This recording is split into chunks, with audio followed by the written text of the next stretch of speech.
Well, howdy, y'all. Welcome to another High Voltage Live Show. I'm your host, Willie Snyder from NEC Code, coming to you live from the Mile High City of Denver, Colorado. Joined by my awesome co-host, Mr. King James Stallcup, over there in Big Sky Country, Texas.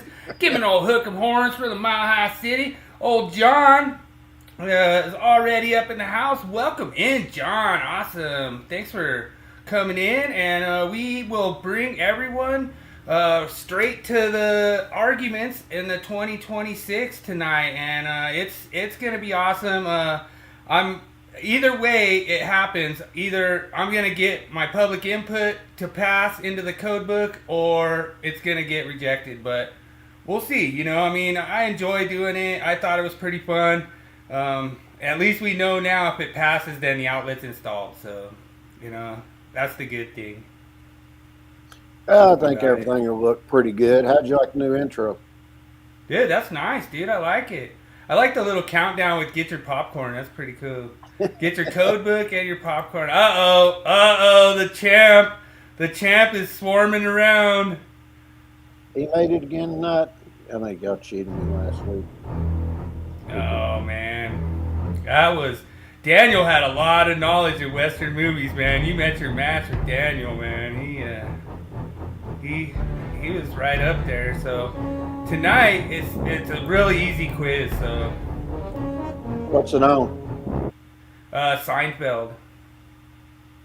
So it I should don't be know easy. a damn thing about Seinfeld. I never watched it. Oh, dude, Daniel, you were right. Daniel was like, I bet you he doesn't know anything about Seinfeld. So yeah, here's looks like James is popping in there the link for the learning management. Pop in on the death match. Got the death match going on in there. A lot of free courses. A lot of guys from Colorado are going to be needing their continuing education, so we're going to get that rolling soon. Yeah, matter of fact, we're getting close to the illustrations, getting the rough draft on those, and 3 is going to be added first of next week, and then I'll be finishing up 4 starting next week. But here by the end of June, we'll be pretty much done with the first 4 chapters and be in the last 4. But those will be there may be quite a few in 5, but usually there'll be some in 6, but 7 and 8 there's usually not that many. So I'm thinking probably around 250 to 300 changes will be in the publication. So I got a bone to pick with you from our last show, because it was when Iran, Israel started bombing Iran, and he said there was thousands dead. There was only 78. That's what Dad said. What? I was like, what? I don't know what show he's watching. I'm like, what? I think that was just somebody, the first initial thing they thought, because they hit a certain spot, and then finally come out, it's usually not as bad as what they say at the first. Yeah, you had some false reporting. You guys need to stay off that CNN, Yep.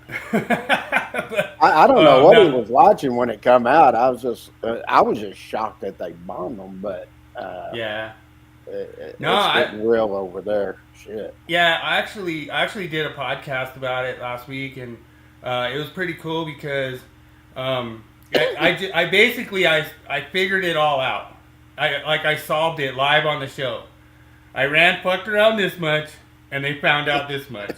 You know what I mean? So it's pretty easy thing. But I kind of understand from like the Israel standpoint, because they said that they were like 15 days away from having a nuclear weapon, and so that's like really not a lot of time to get like diplomatic things. And they had tracked all the different nuclear scientists and all the leaders, and they knew like what time they'd be at their house, and they used like these knock bombs where they would like other people could like get out, like the innocent people could get out, and it was pretty surgical the way they did it. It wasn't just taking out the facility, like they took out all the people involved with it and everything. So yep. they fucked around and found out. So That's right. No, thanks so much everyone for joining us. It means a lot. Just hanging out with us every week. We always try to find the latest up-to-date stuff in the National Electric Code that is like the hot topics. And we have a pretty hot one this week. Before we get into that, maybe we'll roll the meme. Yep, let's roll it.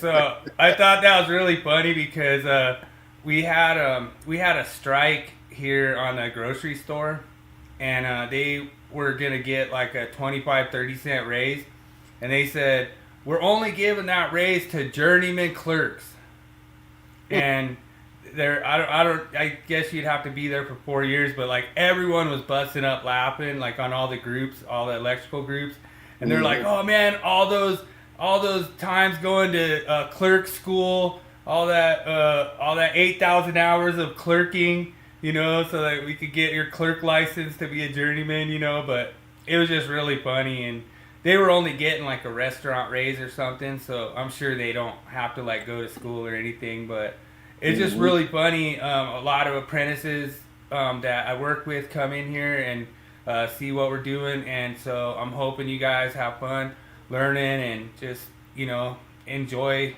learning electrical, like learning the triangle. It's all relative. As long as you know two parts of the triangle, you can learn the third. That's right. Sure can. So, King James is always on the easy math. He likes the easy math. So I'm on board with that.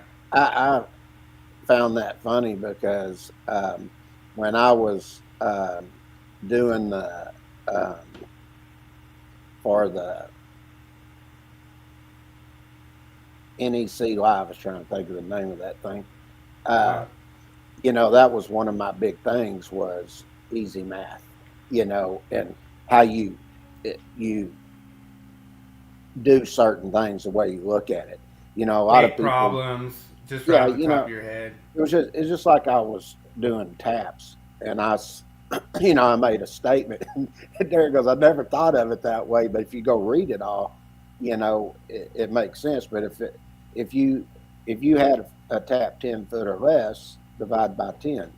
Everything else you take at a third, and then right. if it's on the secondary side, you got a transformer in the tap, then you got to have the ratio on the secondary side, but everything still done at a third on the primary and secondary. And he was sitting there, right. He goes, is that right? I said, oh yeah. So I'll show them to you real quick and go over and you look and see. And he goes, I never heard it explained that way. I said, yeah, easy math. I said, and that's one of the things you learn when you use one of our publications. We put like little design tips in there like that. This is an easy way to remember something, do it this way. It's just like if we were sizing overcurrent devices, I have a rule of thumb there, easy math. Anything's 125% or less, you go up to the next standard size. Anything above that percentage, you go down. And transformers gives you the option to go up or down. But when you're doing for fixed equipment, for your phase converters and stuff, it tells you have to base it on the conductor. And so therefore it had to be sized larger than that. But right. Other than that, those are only two spots. Everything else works out exactly the same. And all right, so those are things you learn. Not to interrupt you, but I'm going to surprise you with a special audio that I was going to send it to you on Messenger, but I was like, nah, I want to surprise him live. So, let me have the commentary live? Yep. So, what is the reason that we have to have technical merit when we pass these things into code? And here's Tommy D's answer. We can make the products. No one's going to buy them because they'll probably be more expensive. And if you put them in the code, states don't adopt. There it is. That's not technical merit. Yeah, but at least they understand that if they're gonna issue products that are gonna be more expensive. Nobody's gonna buy them, and then the state's not gonna adopt it because you didn't have technical merit in the first place So to make the change. yeah, since I'm commentary here, I want to make this comment on this. So what you're telling us is you have to put it in there so you can sell product. There you go. That's what you're saying right there, because Yeah. otherwise that statement makes no sense at all. Yeah. Wow, I can't believe he actually said that. And the Wow. thing is, the states aren't going to adopt 62554B if they put it in like how they put it in. And then they think that they're going to put a TIA in to add Class C that you could have an option. You know, like to me, that's the most arrogant, asinine thing I've ever heard. Oh, guess what? We know that this isn't going to work on a Class A device, so you're in luck. We'll let you buy an even more expensive device that's even harder to find. It blows me away, you know? I can't believe he just made that statement. Yeah. So basically, we're going to put it in the code because they won't buy it if we don't. Yeah. So in other words, there was no technical merit saying it should be in there. You didn't have anything where these dashes or anything cost. We made the product, we want it in there, so we're going to require it in the codes. What he basically just said. And it's gonna be more expensive. Who does he work for? Eaton. Eaton. Who sells there? I said this how many times a long time ago? Like 3-4 years ago. I said this is what it's coming down to, and sure, he just said it. I can't believe it. We need to push this podcast right here. This is one we need to push. Yeah. There you go. That is unbelievable. And Thomas Dimitrovich, he's on co-making panel 2, right? That deals with overcurrent devices. There you go. And who's his 2 and backup? 10. Brian, is his backup Brian Rock, or used to be? Yep. Alternate, alternate. And Brian Rock's the one that did this whole technical thing towards me, and I tore him up on it, and then he called me all kinds of names and everything. So this proves the exact point right there. Wow, I can't believe he said it. I mean, I just want everyone to hear it one more time, just so you can understand. We can make the products. No one's going to buy them because they'll probably be more expensive. And if you put them in the code, states don't adopt. There you go. I mean, I don't know why they have to put it in the code if the state's not going to adopt it. And they're trying to say they're basing that off safety. Wow. It just blows me away. Like when he said that, I just couldn't believe it. And it's like, to me, I knew that there was a level of disconnect. I just didn't know it was that big of a level of disconnect, you know. But it is what it is. Well, let's move on to the myth, and I got more where that's going. So you're gonna love this episode. Wow, I can't believe he said it.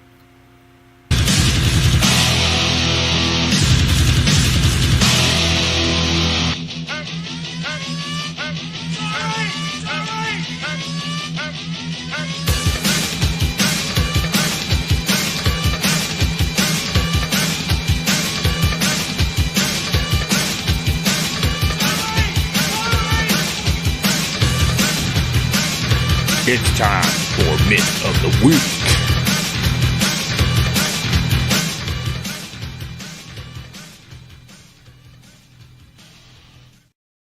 Alright, so a few weeks ago we did an episode. King James was at a wedding, so he couldn't be with us, but I had Bryce on here, and we went over this. There's actually a TIA. There's actually 2 TIAs. There's a TIA from Bryce Nesbitt, and there's a TIA from Ryan Jackson.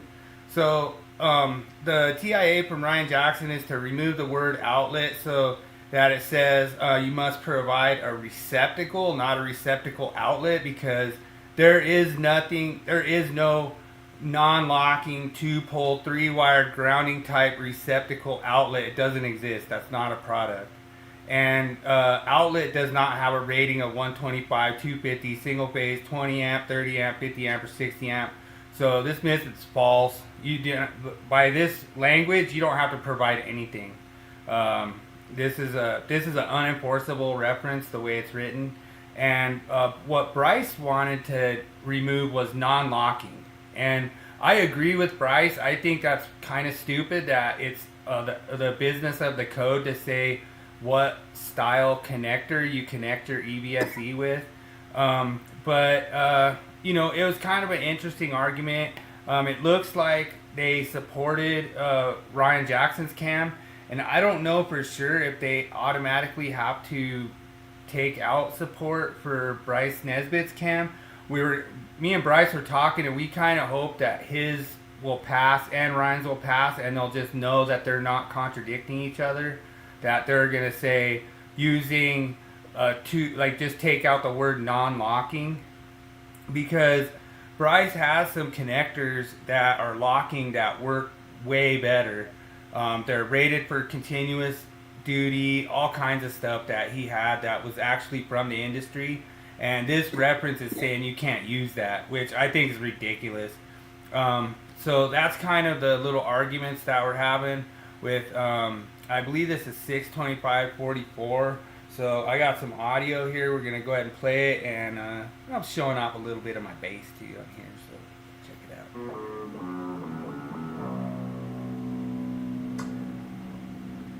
David Engelhardt, what happened to the EV charger receptacle being required to be listed for EV charging? Ooh. And I can stop it at any time, James. If you just tell me to stop it, I can stop audio. We can Go ahead. talk.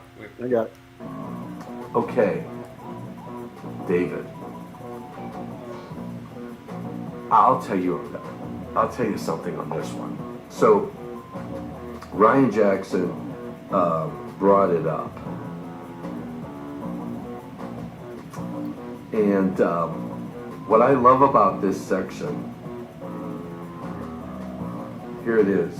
Okay, so I think this was Ryan's certified amending motion, and he stood up and he said, there's no UL standard for these products on the market, and there's no product on the market, so we can't meet this requirement. And he's not incorrect. I mean, and I stood up and I said, I agree with what Ryan's saying. There is no standard. There is no product on the market. Now, Okay, this is interesting right here, because I thought all them guys on their side told us that you didn't have to worry about the manufacturer's instructions. The code overrode it anyway. Right? Yeah. That's what they're saying. Now all of a sudden we got to look at product, and I agree it should be UL listed and labeled, but they have assured us that, oh no, you don't have to worry about that because the code overrides it anyway. Right. So and the code's not wrong, right? That's right. Okay, go ahead. Article 90 gives us an avenue for when there's a requirement for something when a product doesn't exist, right? You go back to the previous language. But the previous language is not enforceable at all either. The existing language of this section is not enforceable. And I'll tell you why. In my opinion, it says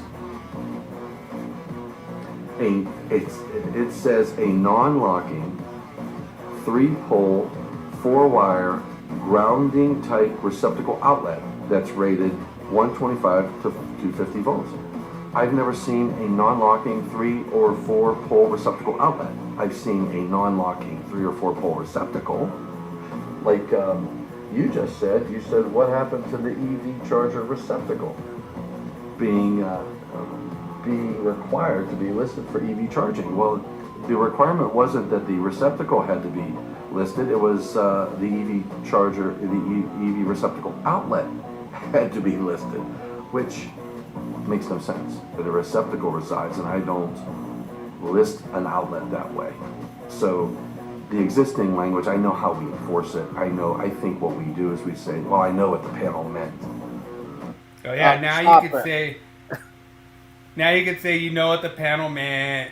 Like, we don't need to have like real strict language. And like, to me, the thing I thought was hilarious about this is now they're mad that it says outlet in there and they don't want it to say outlet.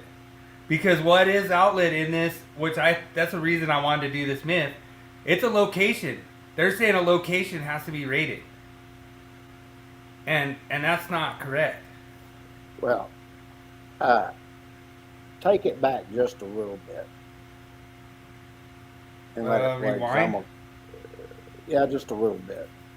I don't know if I could do that. Okay. Well, I wanted everybody to hear it one more time. I was going to make a real good comment on it. I might be able to start it over. If you want me to start it over. Yeah, start it over.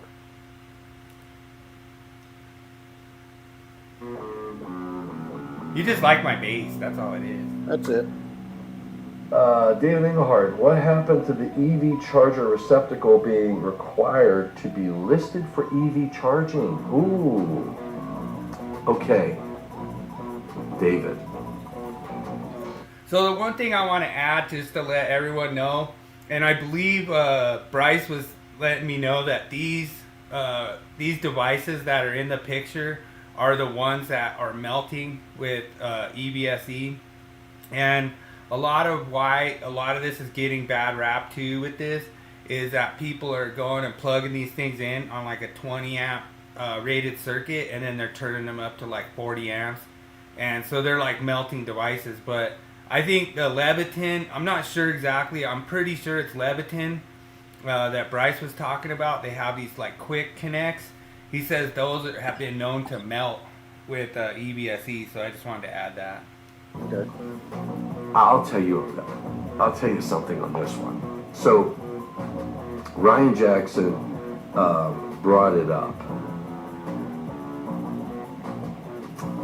and what I love about this section, here it is. Okay, so I think this was Ryan's certified amending motion, and he stood up and he said, there's no UL standard for these products on the market, and there's no product on the market, so we can't meet this requirement. And he's not incorrect. I mean, and I stood up and I said, I agree with what Ryan's saying. There is no standard. There is no product on the market. Now, Article 90 gives us an avenue for when there's a requirement for something when a product doesn't exist, right? You go back to the previous language. But the previous language is not enforceable at all either. The existing language of this section is not enforceable. And I'll tell you why. In my opinion, it says a non-locking 3-pole 4-wire grounding type receptacle outlet that's rated 125 to 250 volts. I've never seen a non-locking 3 or 4 pole receptacle outlet. I've seen a non-locking 3 or 4 pole receptacle. Like you just said, what happened to the EV charger receptacle being required to be listed for EV charging? Well, the requirement wasn't that the receptacle had to be listed. It was the EV charger, the EV receptacle outlet had to be listed, which makes no sense. But a receptacle resides, and I don't list an outlet that way. Okay. Okay. That's why I wanted everybody to see there. Okay. And I'm going to come right here to this. I want everybody to hear that. If you go and look, what is a receptacle? It's a contact device installed at the outlet for the connection of the attachment plug. Period. True. For utilization. What is that receptacle outlet? It's where the receptacle is installed. That's the contact device. It's not a receptacle. They can say a receptacle outlet, but all that really means is you got a box there with the contact device. The receptacle outlet's not rated. It's the receptacle that's rated. Yeah. In the discussion. And that was my point too, that outlets aren't rated. That's right. Now, this right here, when I looked at this, I saw, one of the guys on there, Jeff White. Jeff White, you're an idiot. I'm just going to tell you right now. You have no... He kept circling all the wrong stuff. I was like, what, dude? Yeah, he kept circling the receptacle outlet is rated. No, it isn't. It's the receptacle that's rated. All's that receptacle outlet, that's just saying that you have an outlet there that the receptacle's in. The receptacle is the contact device. And all you have to do is look right here, because it says a contact device installed at the outlet. It's installed at the outlet. It's not a receptacle outlet. It's a receptacle that's installed at that outlet. And I've maintained this for how many years now? I said the outlet is the box. And it says for the connection of attachment plug, or look at this, or for direct connection of electrical utilization equipment. Right. That's it. I don't know how anybody could interpret this to be any different. You just can't.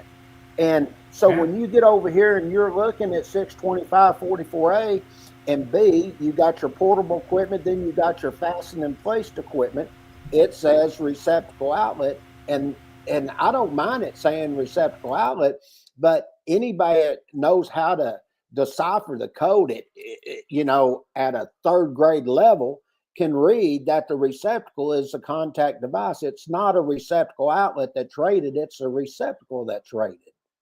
And why they're arguing is, and that's why I'm saying what Thomas Dimitrovich is saying here is, I agree, you don't have these type of devices, but the point is, if it is rated, it is a receptacle, and that is the listed device. I've never seen a receptacle outlet that's listed in label. Yeah. So when you come back here, and I think this is something these manufacturers do. If you look right here, it tells you here that this is an outlet. Yeah. On the box. Oh, dude, I went like down the aisle at freaking the Home Depot, and I think every single box said the same thing. Yeah. Like, I don't think there's a single one that said receptacle outlet, or it just says outlet. Yeah, the outlet is the box, period. Yeah. And if you look right here, just look. It says receptacle outlet, an outlet where one or more receptacles are installed. Yeah. So I couldn't believe. So you're going to tell me by the manufacturer the outlet is the box? Yeah, no. and then the whole thing is like, the thing that's funny is I told Jeff White, I was like, dude, go read the definition of receptacle outlet. It doesn't make any sense. Exactly like what Tommy's saying. So we'll keep going a little bit. I think it's all. Okay. I think this clip's almost existing language. I know how we enforce it. I think what we do is we say, well, I know what the panel meant. Stop. But if I wanted to get now that's another one, and I hope you watch this, Thomas, because I'm going to tell you what I think here. People should know what the code making panel meant. Well, if you really want to know what you meant, put it in the substantiation. This goes back to exactly what I was saying before, is you give certain things in there and you'll take and you won't answer somebody's question. You'll just give some wild thing for some code or something that's used through NFPA, so you don't have to answer. And I'm going to give you an exact example of this. I gave y'all all these different locations where you could clarify where the outlet was. And you gave me some parliamentary rule that was there that it didn't fall within the guidelines of NFPA structure and all this. But yet, I turn around and we come into the second cycle, and then we've got the definition of an appliance, and I'll be dang if right there in the information remote they didn't give you the different types. This is exactly what you told me you couldn't do.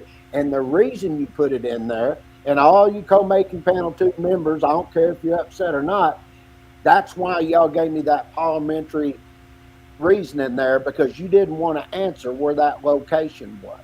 And then you got somebody like Jeremy Weekhorn going, oh, they all think you're stupid, blah, blah, blah. You don't know how to write a proposal and you got rejected. I said, no, I didn't get rejected because I put in exactly what y'all said. And they didn't want to answer it. And the reason is because it was going to cause a problem.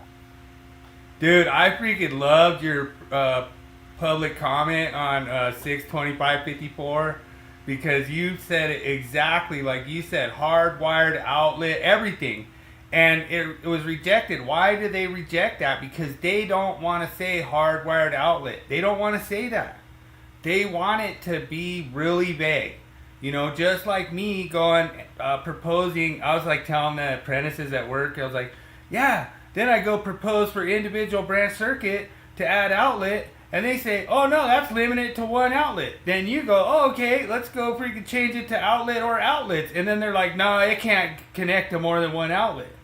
They're just contradicting on their answers, you know? Well, so what happened was, let me give a little background on that. So when you looked at 62554, now, of course, you know, we've heard Jeremy tell us, oh, the code making panels are great, blah, blah, blah, blah. They don't make mistakes. Okay, well, let's take a look at that. Here's a good example, Jeremy. I wish you were here tonight because you could answer and just call us morons and stuff because what we're saying is true. But this is what 62554 dealt with. It was GFCI protection for personnel, and this is what they added. It says all receptacles, and this is what they added, and outlets installed for the connection of electrical vehicle charging shall have GFCI protection for personnel. That's what was added in the first draft. The second draft comes out, and they change it. Now it just says all receptacles installed for the connection of electrical vehicle equipment shall have GFCI protection for personnel. Now, why did they remove outlets out of that? Right. Because I made the comment, I said, so what you're saying here is if I have to have an outlet installed in order for me to connect the electrical vehicle charging equipment and then have 100%. GFCI protection installed upstream. I said, that's what it says. Yeah. And then they couldn't argue the point because then they looked like fools. And so now they were like, oh, we got a problem here. So now they come in and they just take out the word and outlets after they added it. Yeah. But we're the ones that don't know what we're doing. Dude, I'll tell you what. So this is so hilarious. So I didn't know this until we had Bryce on. So you guys can go back about 3 weeks and check out that episode. Like, it was a real awesome conversation, like 2-hour conversation with Bryce Nesbitt. And I learned so much about this product. And I really advise all the code making panel members, the guys on these boards, to like do some research, because what you guys are trying to enforce on this equipment is completely ignorant. So like if I was to go and take the ground pin on a EVSE and cut it off and plug it in, it won't work. That's right. Now, and that's on the input side. That's on the 120 volt side. That's on the freaking input side. You know, it doesn't matter if it's 250 volt, 125 volt. I cut that ground, it's not going to work. That's right. Now, what do you think's going to happen when I do the same thing on a hardwired? So when you look at this, okay, so let's just say that we're going to entertain Code Making Panel 2's argument that you have this hazard at the receptacle. So you cut the ground off, the EVSE doesn't work. Is there still a hazard there? Yes. That's why it has to be GFCI protected. Now you go and hardwire it. It doesn't matter if you cut the ground or not on hardwired, it's going to shut that EVSE off. You don't need a upstream device. So that's where I think it's just a bunch of ignorance from these people, and they can pass it. Nobody's going to enforce it. It's going to be laughed at if it gets through. So, I mean, that was the whole reason. And it was funny because you called me. I was on my way home, and you called me, and you're like, dude, you should see this public input. And you started telling me about it. And you're like, yeah, it's saying the outlet's installed. I was like, yeah. It was like, that's why I submitted it. Because I was like, if they pass it, they say the receptacle and the outlet are installed to connect it. And then if it's rejected, there never was an outlet in the first place. That's right. So that's why I knew they had to pass it. But look, we'll just get through this real quick. I think it's almost done. I wanted to get be a real pain in the rear end. I could say, it's not what it says. There is no such thing as a non-locking 3-pole 4-wire grounding type receptacle outlet. No such thing. I can't enforce it. So I'm going to do whatever I freaking want to do because the language isn't right. So, but in any case, Ryan's CAM was supported from the electrical section. It was a close vote, I believe, but it was supported. So we'll see what happens at the actual floor vote meeting. But the electrical section is going to stand up and say they support that certified amending motion. So, but Dawn, I mean, take a look at the language in 625.44. It says a non-locking 2-pole 3-wire grounding type receptacle outlet. It should just say receptacle, period. Not a receptacle outlet. Because a receptacle outlet is a defined term, and a receptacle outlet is defined as, if we go to... We have it right there on the screen. If I go to Article 100,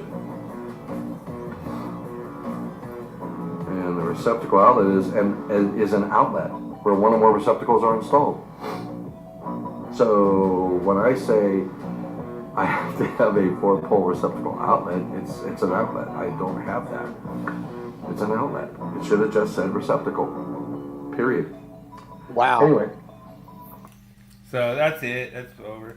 But anyway, so this is another point that I wanted to make about my public input to change individual branch circuit, because I don't see a problem with this in receptacle outlet either. So if you say an individual branch circuit connects to one outlet that utilization equipment connects to, I see this lining up fine with receptacle outlet.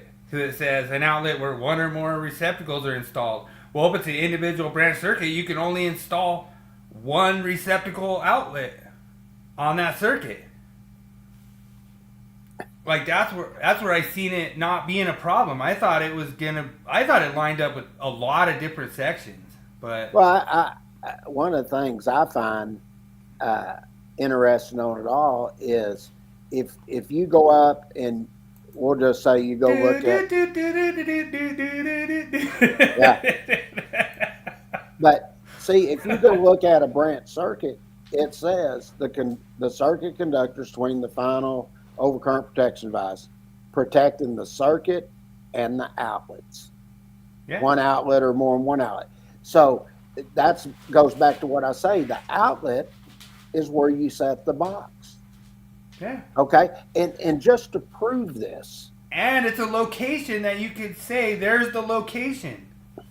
Yeah. Like it's not just like, oh well, this guy can move it over to the disconnect, and this guy can move it to the circuit breaker, and this guy can move it over to the equipment if he wants. Some people can put it in the middle of the wiring method. It's ridiculous. It is, and I'm gonna give another one on this. Is when you look at that, you come in, you got a branch circuit, and you're feeding a bunch of receptacles in the wall. Okay, right. You got them all through there. You got all them boxes. Those are your outlets. Okay, mm-hmm. And then they put a thing in there for a receptacle outlet because the outlet is the box, and then the receptacle is the device that goes in, which makes it a receptacle outlet. Okay. Right. Now, if I go over and I start looking at, say I look at 314.27, okay, and we'll look at 27A2, for instance. When you go look at that heading, it says ceiling outlets, okay? Right. And what it says, it picks that up, and you got your luminaire that's 50 pounds or less, and they got one that's more than 50 pounds. But basically what it says, that at every outlet that's used for lighting, it tells you the box shall be designed or installed so that the luminaire lamp holder can be attached. Okay, well right there, they're telling you that the box is what? The outlet. Yep. There's no ambiguity behind that. And that's what I've been trying to say for a long time. And another thing that I found very interesting is when you get over and you start looking at boxes at ceiling suspended fans, and you go in there, they even got one where they go in there and they talk about where you buy the manufacturer, you buy a box specifically for that, and it's called an outlet. Yeah. I mean, 100%. I don't know how, and then they'll come in and say, well, the outlets once you install the equipment. No, it's not. The outlet's already set up there waiting to be used. And this is why this argument has gotten way out of hand, in my opinion. But I think all of that ties it in pretty well. And in my opinion, I don't think there's anybody should not have any problem understanding the difference between a device and what an outlet is. And I think Tommy confirmed it. He even agreed now because he sees it. But you know what gets me? He says that, and he says, oh, well, the outlet basically is the box that you're going to connect into and the receptacle's device, but yet he'll turn around and say the equipment has an outlet. Right. I mean, you can't have it both ways, Tommy. Okay. Yeah. Well, I think we beat that one to death, so... So, myth is busted. You do not have to provide anything for 625/44, and even if they make some radical change in the 2026, now we can know you could just go back to the existing language and do what you were doing yesterday. You know, so I think this is kind of interesting that we kind of opened the door to this, that there's a lot of mistakes in 625.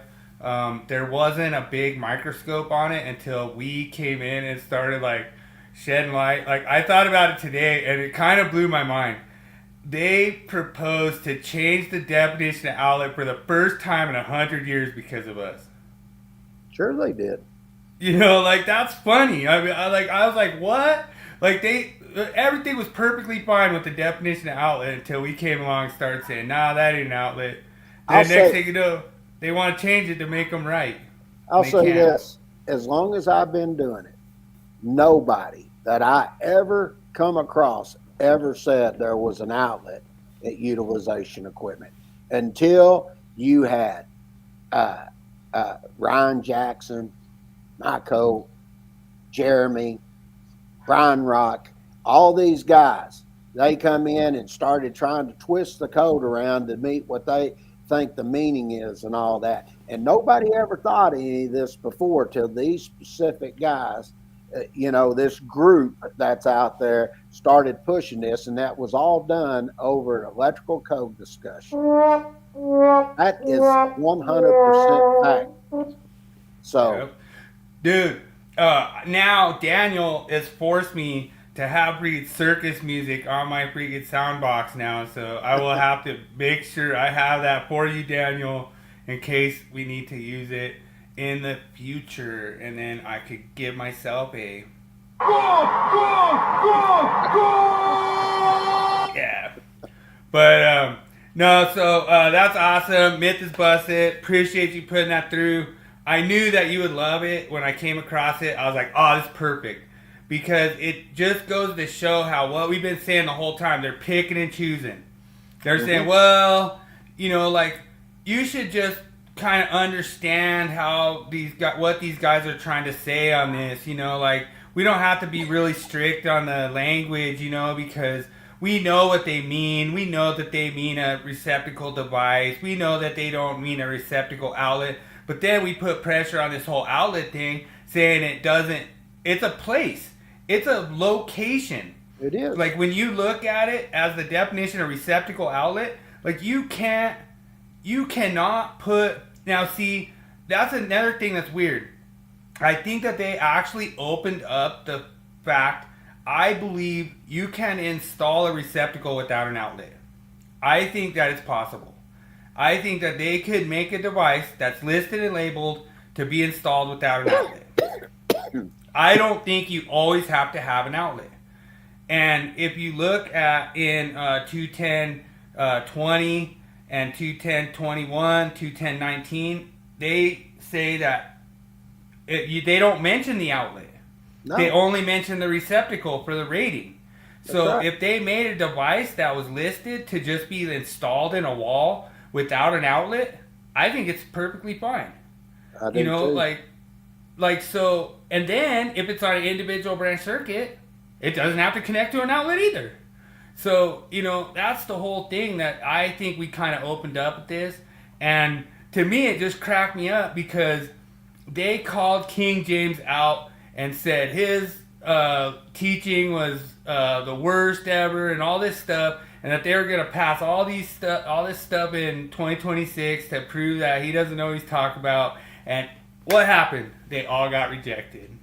Boom, boom. Down. But we'll move on to topic, I guess, huh? All right, let me cue it up.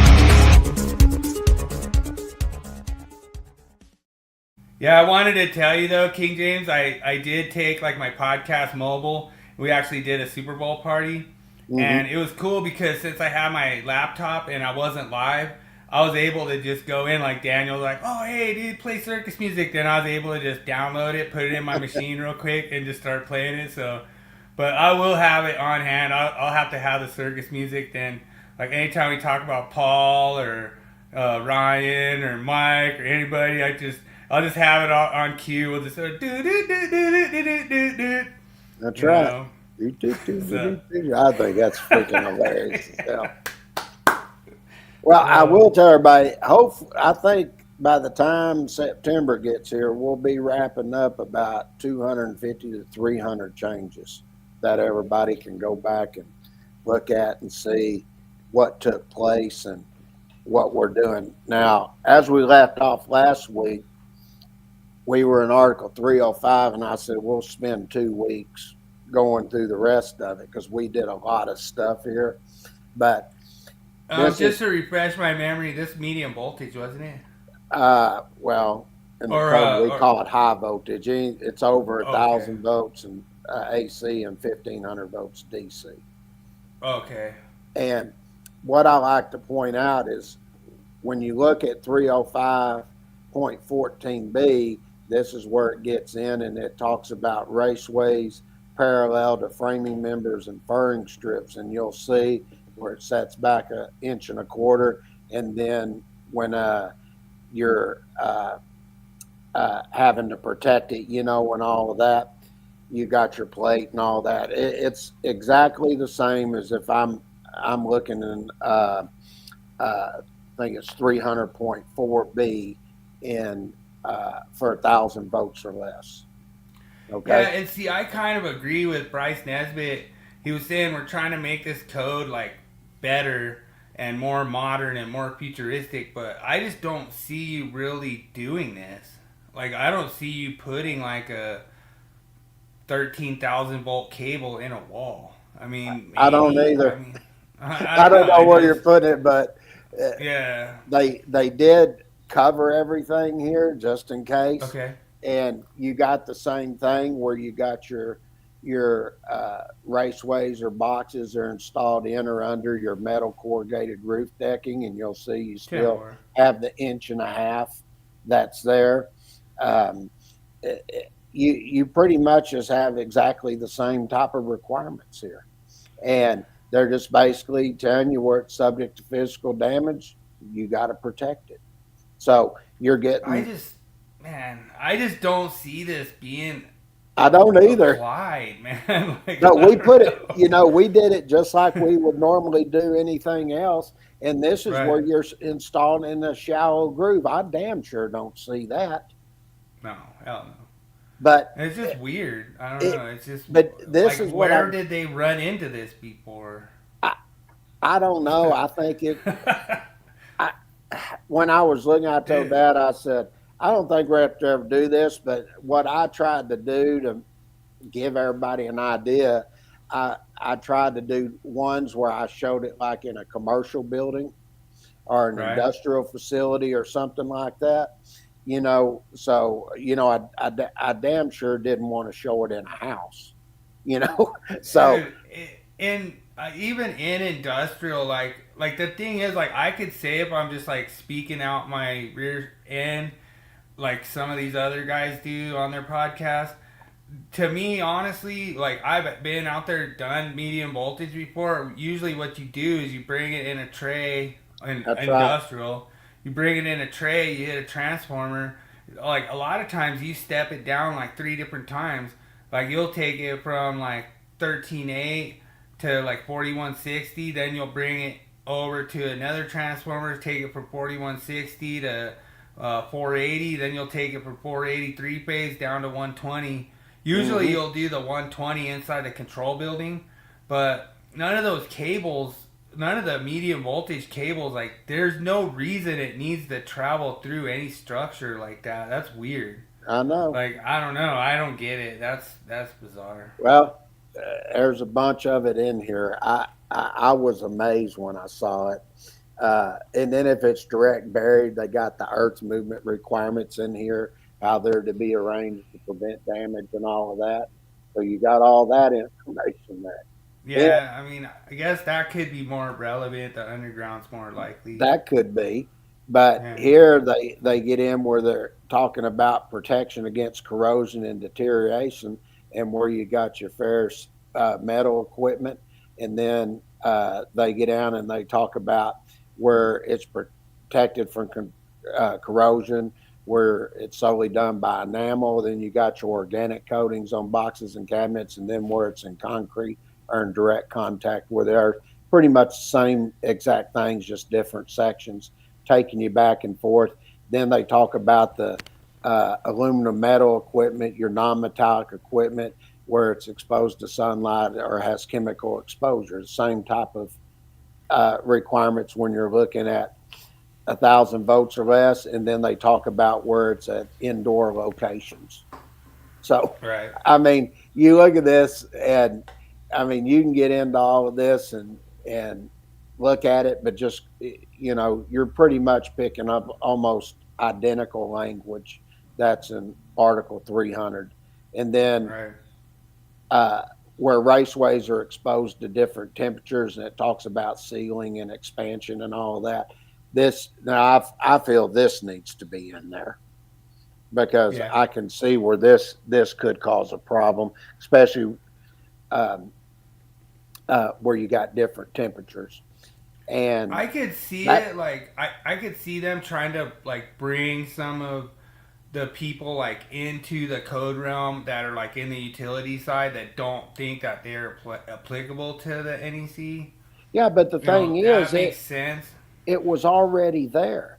Yeah. All it was, it referred back to other sections in Article 300, and now all they've done is just create another article for over 1,000 votes. It was if there's anything needed to refer back, they referred it back. Now they just took all Right. the text and put it in here and created a new article. Oh man. I am not a fan. Not a fan at all. And, I and to me, I could see maybe like some underground ceiling stuff like that. That makes sense. but think about this. I started on some of that last week, and I got more for next week. But we actually covered every one of those, just for the simple fact that they made all them changes. And then there's some, I mean, as I'm going through all this, I'm just like, there is a ton of stuff in here. And they did a lot of stuff in uh, chapter 3 and chapter 4. There'll be some where they're getting in and they're talking about the listing and labeling of the equipment, but they've done a whole lot of stuff on every one of the wiring methods, pretty much, for about recondition equipment. So Wow. we did a whole lot of stuff on that too. I was like, and that was pretty much the biggest change all through the wiring methods, as far as each individual one was, as a recondition. Then they did a couple other things and a couple others, but that was the main change that you'll see as far as wiring methods are concerned this cycle. So I just want to let you know, it looks like Willie Jackerson is busted. He can't just go take equipment and just like recondition, like say, oh, there's reconditioned Romex, there's reconditioned MC, there's All reconditioned gone. EMT, you know. So he had a good gig for a minute, but looks like they're onto him. They busted him finally. But you know, the thing that to me is just kind of silly is I think that somebody that just wants to. So to me, what it seems like is, you know how they're trying to make this massive change for 2029. Mm-hmm. Well, they have to have all these sections to fill up. You know, so you got to make like more stuff, because you say, hey, we don't have enough room if we want to like change. So then they're like, oh, okay, let's make a whole bunch of more sections, and then we have a whole bunch more places to put them, you know, when we go make this change. But to me personally, the thing I didn't like about the 2029 structure was just how wonky it was. Like how it was all over the place. Like it made no sense. Like if it was like more organized, then I would be all for it. But for it to just be like, oh, we put temporary wiring in 130, and we put, you know, just like we were talking about, well, we put,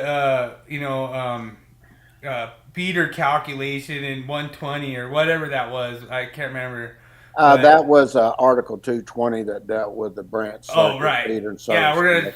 we're gonna change 220 to 120. You know, like that makes no sense. Like I don't see why you need to change that. And then, like, I think like chapter 3 ended up at like chapter 6 or something like that, or like chapter 5, or it was like way. And so it's like just weird changes. Like, why do you need wiring methods way in chapter 6, and then it had like wiring. I don't remember where they moved it all. I was like, we'll wait and see if it happens, but if it does, next cycle is going to be a pain in the ass. I'm just telling you, it's going to be a pain. I mean, you know, like what I could do is I could just like submit like the most public inputs ever, and then they could just like not answer them, and then, you know what I mean, like or answer them like, you violated 4.4 section 2 of the NEC style manual rule. Yeah. Do you want to roll the quiz, see if Adam pops in? Let's go ahead and do the tool, and then if he pops in Okay. after the tool, we'll cue it up. All right, sounds good.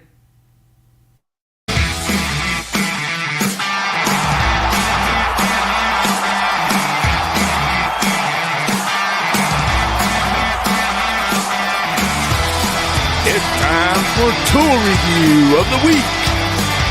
Sponsored by Electricians Only Tool Review and Nipex Tradesman.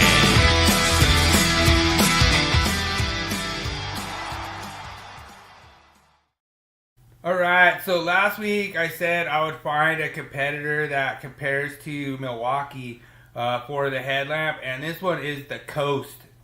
And this is a rechargeable headlamp. This is the same one my apprentice is using, and he told me, here's what it looks like, you know, here's the brightness of it. And honestly, I think it compares to the Milwaukee. Like, we had, like, both guys, like, we had the Milwaukee and the Coast on the job site, and like I say, this is like half the price of the Milwaukee. I didn't actually realize the cost of the Milwaukee headlamp. Like, it's pretty pricey. And really what you're paying for is a name.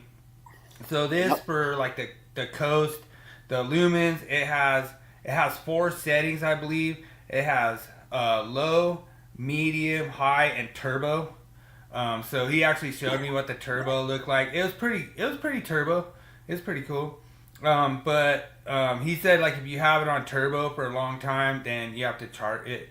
It doesn't keep the charge that much, you know. So you can't keep it on turbo that much.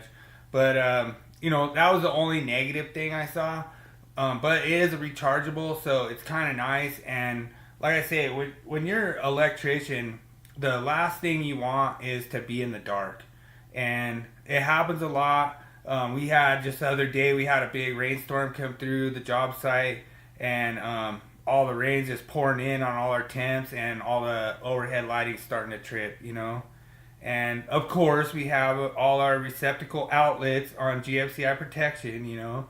So, you know, it wasn't a big deal, but I don't know if you caught that joke, but it's just really funny that that was the whole thing with the myth of the week is if you're sitting there saying that you have to have a rated receptacle outlet and you have to have that on GFCI protection, then that would mean that you say that the line side terminals of your GFCI device need a GFCI breaker on them. Same thing with the EVSE. I think it's ridiculous, and sorry for going on that rant, but you will need a headlamp if you're going to be a qualified EVSE installer and be in the dark. But that's my tour review of the week. And like I say, to me, honestly, I would probably get the cheaper model over the Milwaukee. If Milwaukee sends me a free one, then we'll do another tour review on the Milwaukee, and it'll be awesome.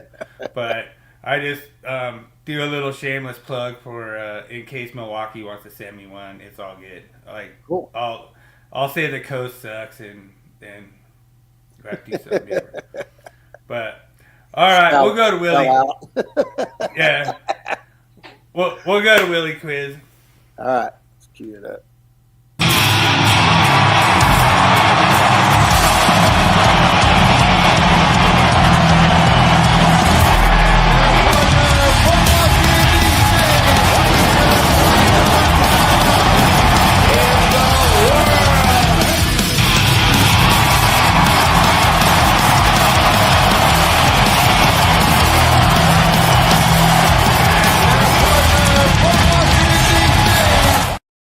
I always have to start the Willie Quiz like this. Oh, he's like, that's funny as hell. I know, Adam. He cracks me up. All right, so good luck, everyone. This is the funnest quiz that you'll ever do, and it's super easy. So King James should get 100% tonight. All right, question number 1: what exact item does George take from the woman's apartment when she kicks him out for double dipping a chip? Is it A, a pack of gum? Is it B, a bag of chips? Is it C, a $20 bill? Is it D, a can of soda?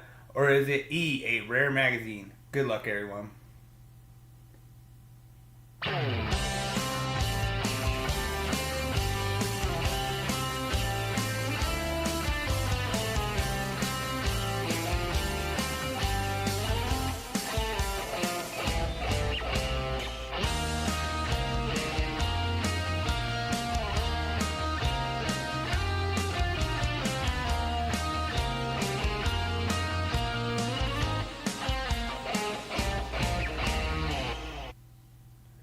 Well, all right, I so definitely don't have no freaking idea, but I would have. So just to let you know, I told Daniel he could change his answers if you started copying him. So I didn't want Daniel to give you all the answers, you know. So. Oh, yeah. Well, I guess since he was double dipping the chip, I guess he probably took the bag of chips. Bag of chips. So, wow. Dude, are you copying Daniel's answers already, dude? Oh, man, you know, like, this is not going to be good. Like, if you guys just tie and everything, oh, man. That was just a common sense answer for me. I don't even really know.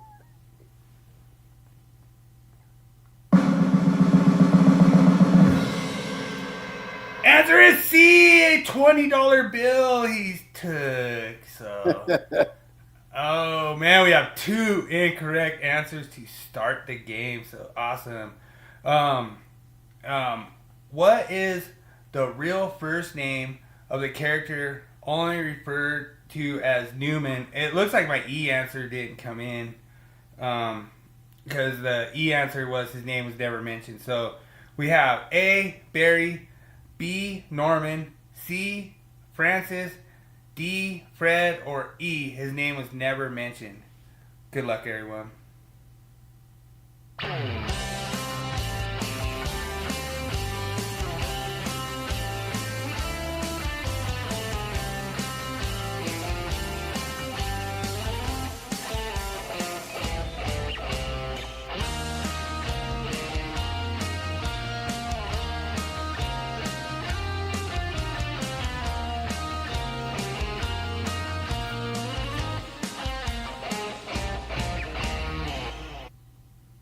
Now, I sort of remember a little something. I didn't really. I mean, I've seen Seinfeld before, but I never. I mean, I didn't watch it religiously or keep up with it. But that was Newman was the big heavyset guy, wasn't Yeah, and he? Yeah, Jerry was always yelling, "No, man!" But like, yeah.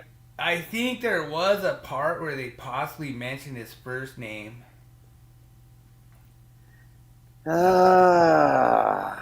He was kind of a Jewish guy, so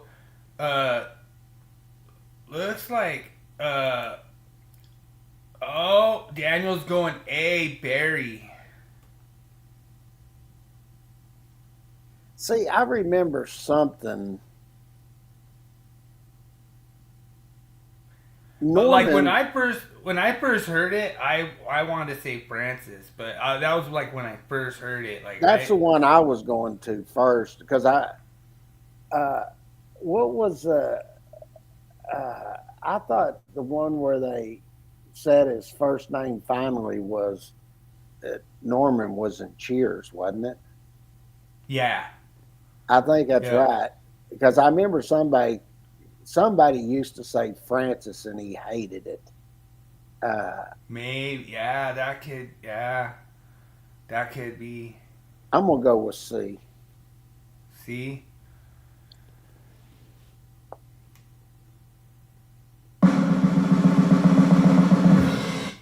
And Daniel gets the correct answer. It was never mentioned. It was E. I don't know why it didn't get put in on the question, but that was one of the options that I sent you. So I don't know. Who was the one where they were calling somebody Francis? I remember some show like that.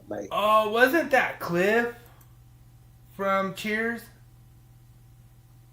I don't know. I can't remember. Yeah, I think you're talking about Cheers when they're calling Cliff or somebody. Well, one of the guys in Cheers, I think they were calling Francis. I can't remember. Okay. All right. Well, that'll be next week. Cheers. All right. So, question number 3. What job does Elaine falsely claim to have to impress a man at a party? A, architect. B, marine biologist. C, personal trainer. D, importer, exporter. Or E, talent agent. Good luck, everyone.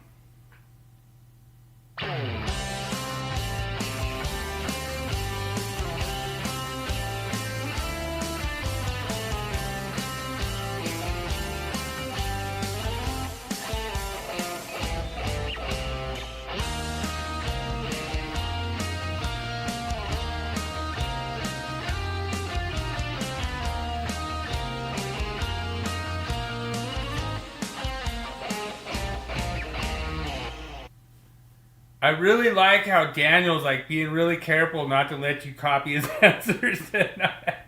Yeah. I honestly had no freaking clue on this one. I guess it was something that was going to be to impress or something. I guess B.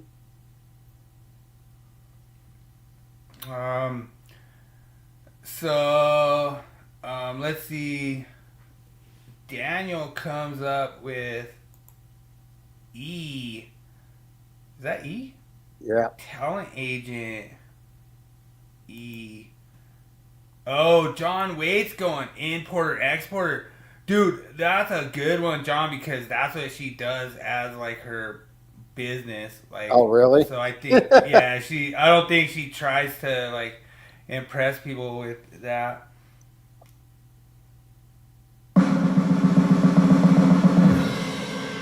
And King James scores a goal!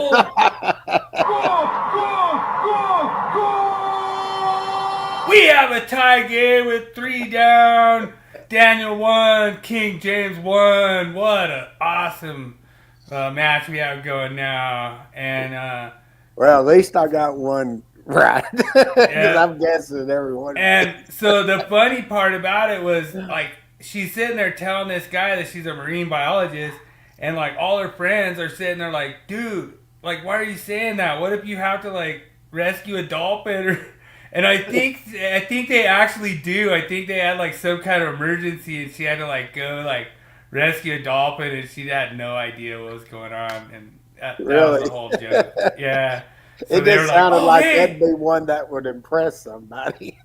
Yeah, and so they end up like taking her down to the ocean, and there was like a wounded dolphin or something, and they're trying to like rescue it. And she didn't have a clue what she was talking I about. can't believe I got that right. Yeah, you nailed it. All right, so we have a tie game. All right, question number 4. What is the name of Kramer's business idea that involves a restaurant where you make your own meal?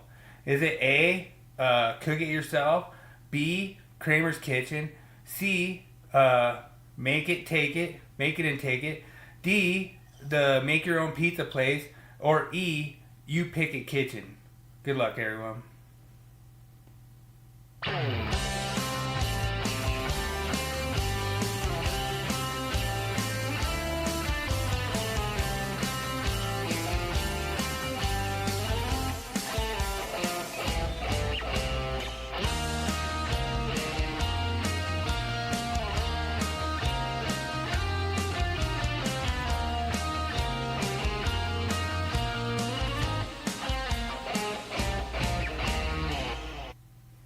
All I right, King think I James remember is something about this. Wasn't well, I'll wait for everybody.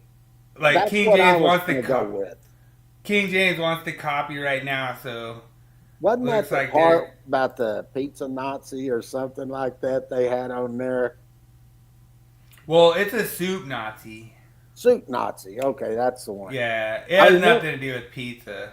I remember something having to deal with pizza dough.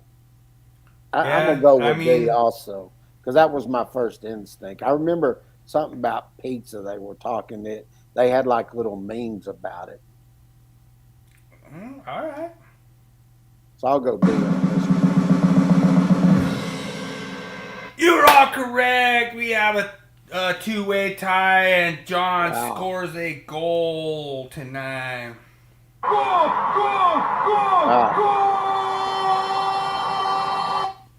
All right. Question number 5. In the betrayal, the backward episode, what secret does George reveal he once told Susan's parents? A, that he cheated on Susan. B, that he resented them. C, that Susan died because of cheap envelopes. D, that he never wanted to marry Susan. Or E, that he didn't have a job. Good luck, everyone.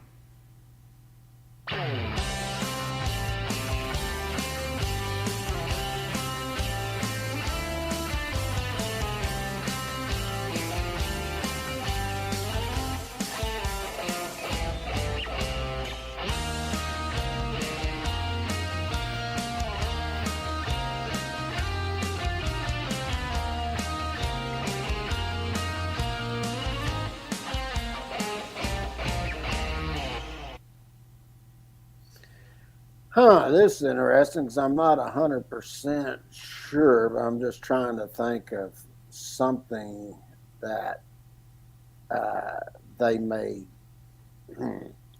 So, like, pretty much the whole show, like, George didn't have a job, so you can pretty much guess that one on pretty much anything. I mean, that's like, that's kind of like no fair.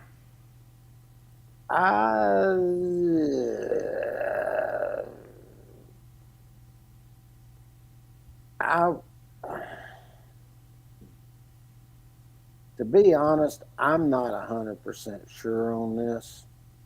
I mean, I seriously doubt that he cheated on Susan because, like, he never could. Like, Susan was, like, his only chick that he could get with, kind of. I'm gonna. Ooh, Daniel's going deep. Oh, man, that's a good one, Daniel. Dude, Daniel could take the win tonight, too. Man.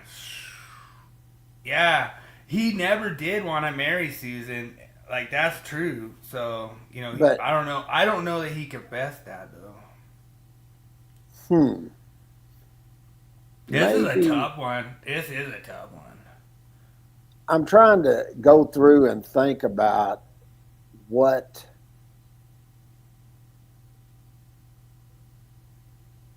was Susan like real good looking or something? Oh, yeah. Oh, she was. Yeah. Okay. Yeah, she's pretty good looking. Um, Yeah, that's what I'm saying. He wouldn't have cheated on her.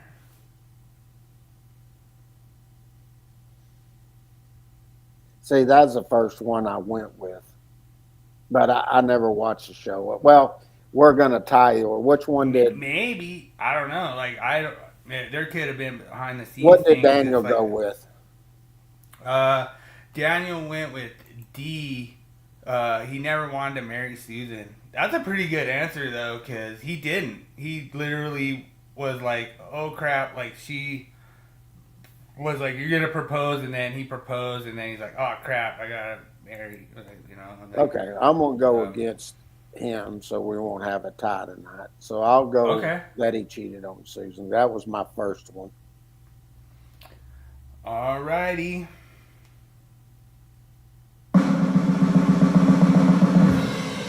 Well, you guys are both wrong, and John takes the tie.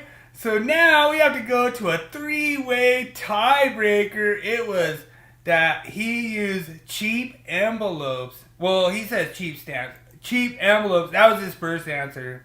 So that is correct.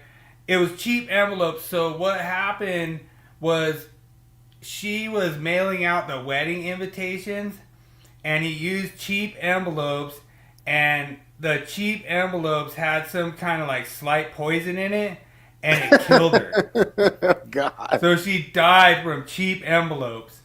So he actually admitted it to the parents that that's why she died, was because he used cheap envelopes. And then they were just appalled because they're like, why would you use cheap envelopes anyway, you know?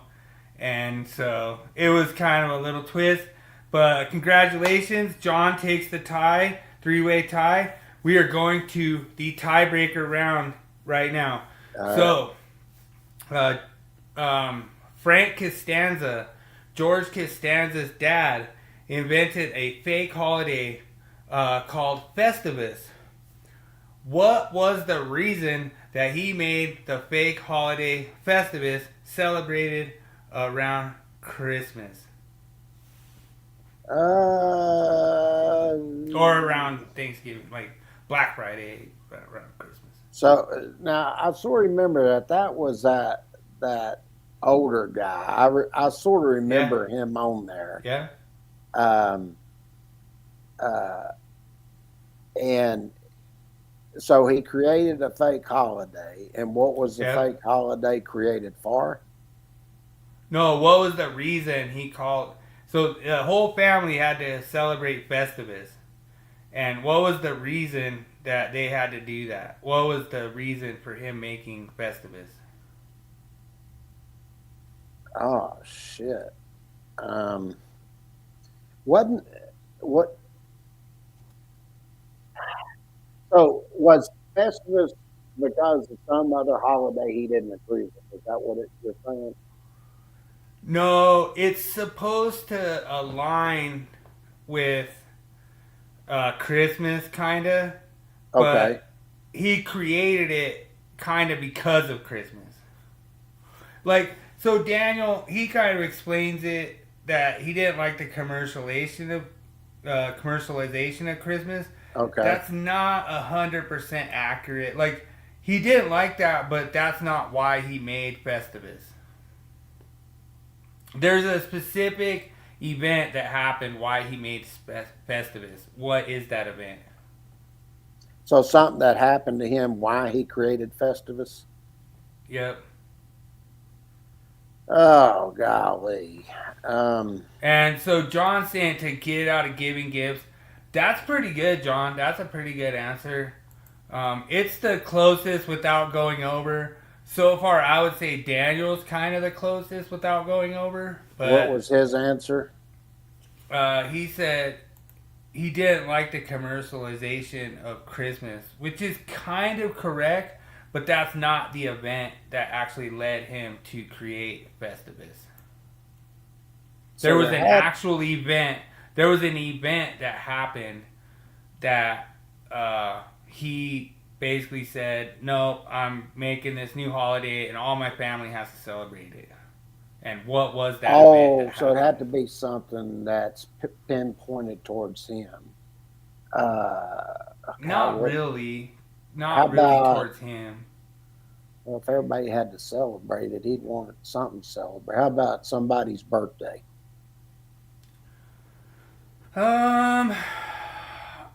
I think I will have to. Oh. We have a winner! Fighting over a doll. I had no freaking clue. It's John! John takes the win! John's the new champion!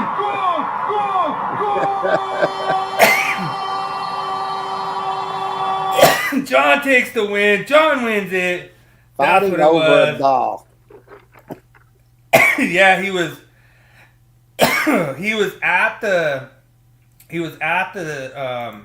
one of the department stores, and there was like a doll for the year, and they were all fighting over it. And dude, John is the winner of the Willie Quiz. Damn. John, cheers to you, brother. Awesome, man. Awesome. I was asking First all time. kinds of questions trying to get an idea of where you were going with it. I just couldn't think of it. I was like, I guess it'd have to relate to somebody in the family for him to do something like that. That's why I was like, a birthday or something. Hell, I don't know. Good job. I agree, DJ. They rigged it. He sent them all the questions beforehand. Oh man, that's so funny. Yeah, dude. Me and DJ, dude, we're going to Metallica, dude. That's gonna be awesome, man. I That can't will wait. be fun. Yeah, so we're gonna check out. It's Metallica Pantera, so it's really cool. I didn't get a chance to go, and then in return, me and DJ, John, you're welcome to join us. We're gonna go check out Broncos Bengals end of September. So, dude, that's got to be like 100-point game. Like, I mean, dude, that's gonna be massive scoring. Like, it's gonna be scoring like every down. Well, you never know. Like, we might be able to shut down the Bengals with our defense, you know. But I mean, I don't know, dude. The Broncos should put up 50, is what me and Daniel were saying. So I don't know. We'll see what happens, you know. So We shall see. dude, totally awesome, John, dude. Thanks for joining us. First win. He's got the first win on the Willie Quiz, dude. Awesome, brother. You know, and. Yeah, dude, that would be cool, man. We should all just go tear it up. Like I say, we'll be in the 5 deck, but who cares, man? Watch Broncos score 50, maybe put up 200 yards rushing with 2 good running backs. That'd be awesome. So we'll check it out. I mean, I can't say the Cowboys will have 200 yards rushing in any game, but I wasn't trying to like throw stones in a glass house until we see like what we're doing, you know. But We'll see when the it's a lot of season fun. starts. We'll see. Yeah, we'll have the Monday Morning Coach show. We'll have plenty of inside jokes, bombing on each other and talk crap about each other's teams. And like I say, the Cowboys. Last time I checked, I think they still have Dak Prescott. So you know, not much things that you know. We still got him, no doubt. We shall see. Are y'all talking crap now? We're gonna see. Oh yeah, we got to play the Cowboys. Oh, nice one, Daniel. Oh man. I saw them Yeah. doing a thing there today where they were doing projected wins, and y'all were one of our wins. All right. That's cool. Well, I don't know what who's doing that projection, but they are wrong. Dude, the thing is that like the Cowboys I think is gonna have like a good defense, And one thing I want to say is end of the Willie Quiz, always do a pickle shopper, Adam. Yeah. Sorry you weren't here, Adam. Awesome. I love you, Adam. Badass pickle shop. I honestly think that the Broncos running game is going to be top 10 this year. So, if we could be top 10, that'd be a step up from where we were last year. We'll see. We'll see what happens. All right. What do we got? Man versus machine? Oh, yeah, dude. I can't wait to see what ChatGTP says on this one. All right. Let's cue it. For years, man tried to create artificial intelligence. On this segment, we find out, is AI smarter than King James?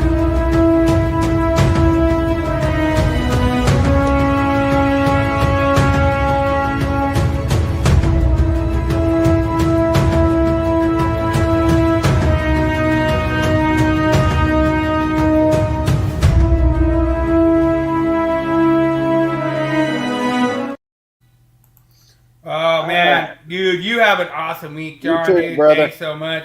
Mr. Champion. Beat the king tonight, brother. You did. All right. Let's see what you got here. Bonding conductors for election should not be smaller. Ooh. I think that's like 600.9B, but if I'm not mistaken, I think it's B, if I'm not mistaken. Yeah, I think it's B. So You are correct. It is B. Now let's see how ChatGTP does. yeah, let me share the screen. So far, I think you have 3 wrong out of like 108 or 109. Quite a few. Yeah. All right, I got it queued up. Let's see. Nope, went What? with D. Oh, Went with man. No. Went with D. Let me. I need to check the section.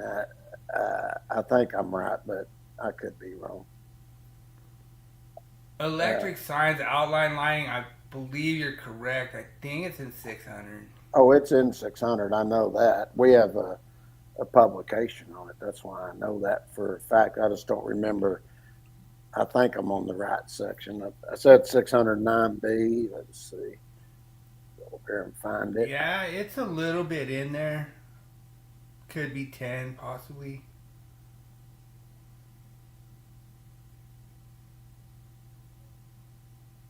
There's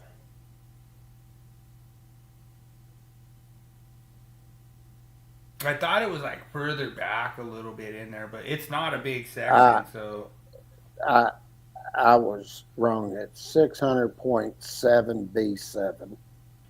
okay. Got Yeah, and I remember that too, kind of, because it's not a big section. I was close. I was 2 off. So let me type in. No, I got like a lot of compliments from people, like saying they liked, how I did it, everything, So I didn't get King James this week. Sorry, y'all. Only got him on the quiz. Oh man, John crushed you, dude. That was freaking awesome. Somehow came up with the magic at the last minute to get the tiebreaker. 9B7 National Code states.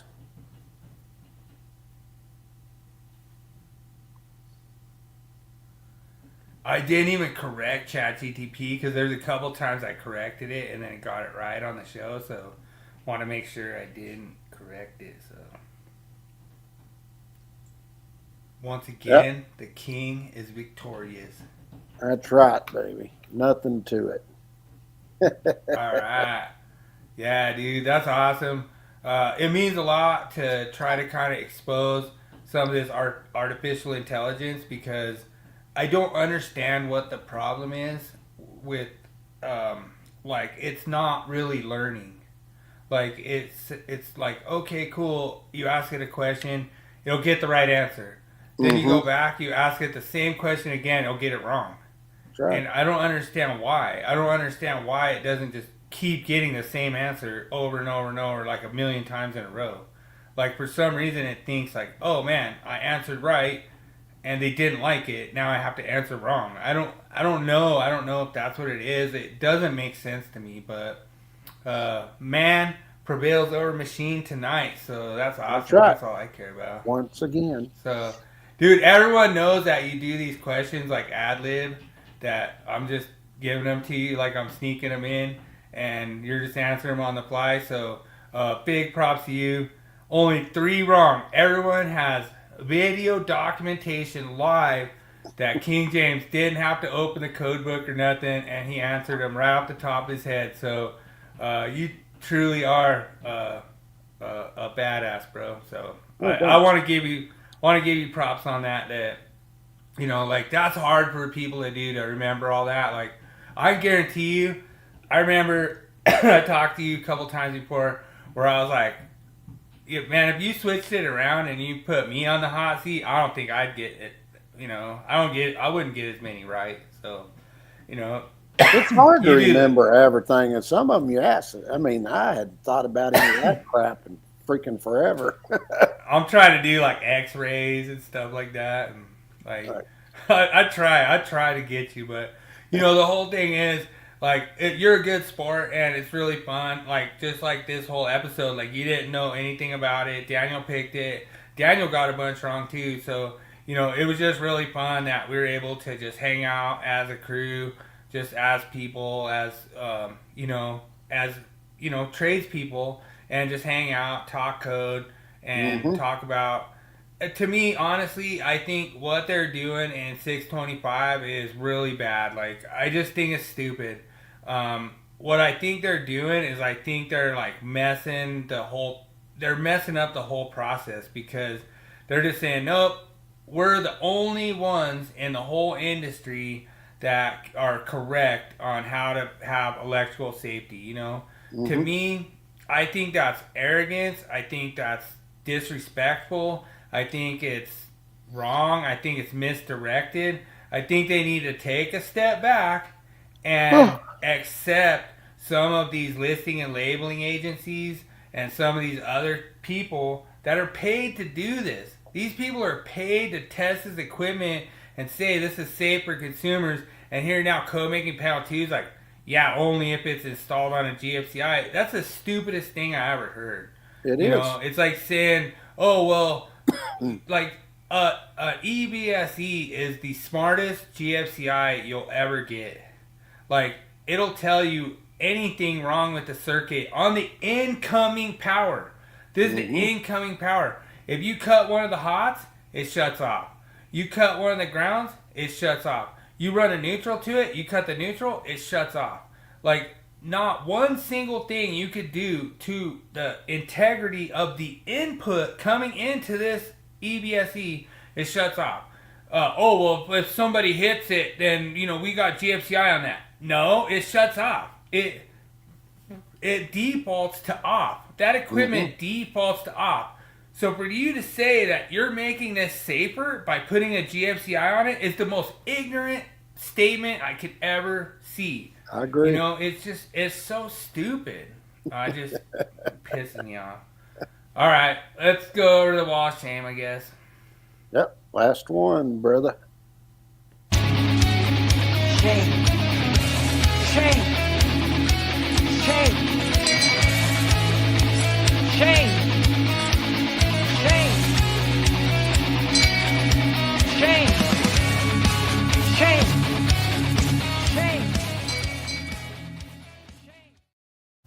Dude, I knew that you would love this one like the minute you saw it. And, thanks so much for Carlito posting this in the Wall of Shame. But, man. So they literally drilled a hole in there and put it in an LB. Dude, there's more wrong that. stuff. There's more wrong stuff going on there. It doesn't Wow. look like that's even a connector that's going into it. No, Like, it doesn't. I mean, it looks like plumbing PVC possibly. That's like, Yeah, plumbing, that like, looks like plumbing PVC.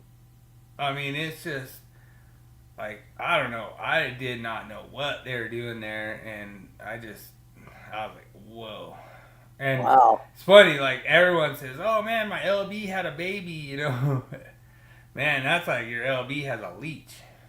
Wow. Like, I don't know, man. That one. Like there's like so much like listing violations that go on. You have to like strip the MC out to like get it through there. You know, like it's not labeled. Like, I don't know, man. There's a lot of different stuff going on with that one. Like, That's pretty like, bad. hey, I got something right here I could use. Wow. I don't know. Thanks Oh, so well. much, Carlito, for posting that. And like I say, the Wall of Shame never disappoints. So It never does. I it just- really appreciate. It just goes to show all the shoddy work that's out there. Damn. Yeah, I mean, the thing is that what me and King James are trying to do, we're trying to educate. We're trying to get people to understand that a lot of these people out here who are trying to say they're educators, they don't have experience in the industry. They don't know what they're doing. Like, they can say, okay, you do X, Y, Z, but they haven't actually done it. Like, for me, I'm like one of those people, like, I don't run guys, I build teams. You know, I get people to work together, work better efficiently, get people fired up, and get the job done faster than it's supposed to get done. Just because you have an organized plan, you have everything laid out, everything's organized, you have the right materials, everybody has a game plan, you know, everyone knows the game plan, you know, that's the whole thing. Like you want to be the freaking Dallas Cowboys running out there, like, incompleting passes, or you want to be RJ Harvey up there running up the middle for like 27 yards every play, you know? So I can guarantee you that the one thing about building a team is that you want to make sure you're the Denver Broncos, not the Dallas Cowboys. Right, Daniel? So Daniel will second We'll me see. on that. We'll see.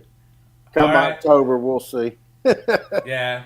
No, I mean, it's a long ways out. I mean, I couldn't believe that when I went and drafted, I got J.K. Dobbins, and they're giving me so much crap in my fantasy league. And they're like, why'd you draft Dobbins? That's the dumbest pick. And I draft Dobbins and Cook. And I guess Cook hasn't signed a contract yet, but I guess he participated in OTAs, so he went to mandatory camp, I guess, even though he's not under contract. So Dalvin Cook. okay. No, with Buffalo. Whatever his name is. But he's the running back for the freaking Buffalo Bills. But Okay. he had like, I can't remember, like 17 touchdowns last year. Like, he did awesome for me in fantasy, but Yeah. I can't remember. It's Cook. I know his last name's Cook. I just can't remember his first name, but he's on my team. You know what I mean? He's on my team. He's my starting running back. You know, but Okay. I don't know what his name is. You know, but that's All right. that's what it's all about, Let's wrap her up. I'm hungry. I'm going deep. dude. I really appreciate everyone for all the participation. Thanks so much. We have so much fun doing this. Congratulations, John, for being the champion this week. And from me, as always, remember, make every day an easy day. I'm out. Amen. We're out. Everybody have a good weekend. We'll see y'all next Thursday. Deuces.